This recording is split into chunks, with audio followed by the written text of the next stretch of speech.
Pozdrav svima ljudi, Neca SB ovdje! Danas imamo vlog kakvi su moji fidget spinneri. Inače imam dva fidget spinnera i kao što vidite po naslovu, snimat ćemo ih. I prvi fidget spinner je ovaj. Ne znam da li ga dobro vidite.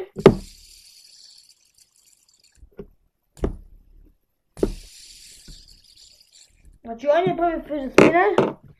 Znači vidite kakav je.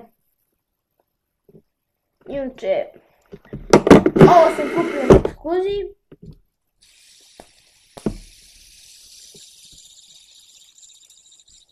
Vidite kako se vrti mnogo brzo. Vidite koliko je dobar i lep. U sljedećem klipu ćemo izmjeriti koliko on može sekunda. Mislim koliko se on dugo vrti. To ćemo u sljedećem klipu snimati.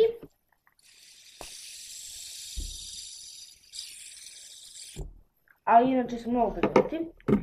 Drugi fidget spinner, ostavio sam najbolji za kraj. Drugi fidget spinner je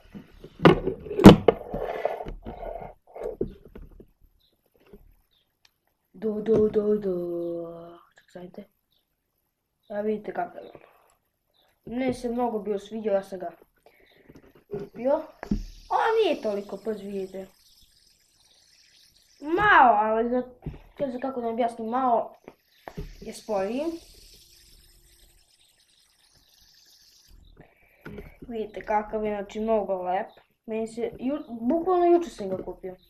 Gledao sam manje već kad imam dva fidget spinnera da ih snimim. Vidite kakav je.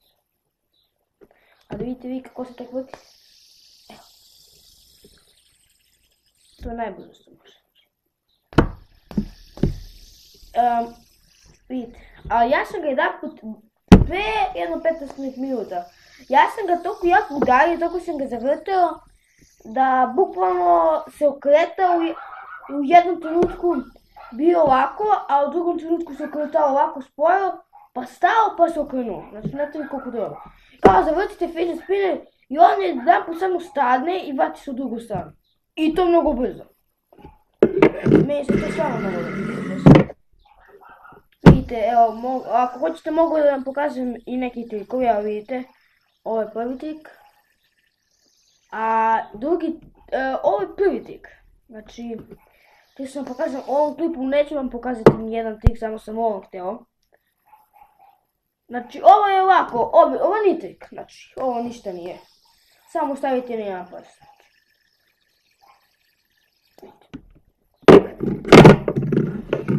Znači, mislim da to će se ovog videa danas uživali, koji ste share, subscribe i vidimo se u sljedećem klipu.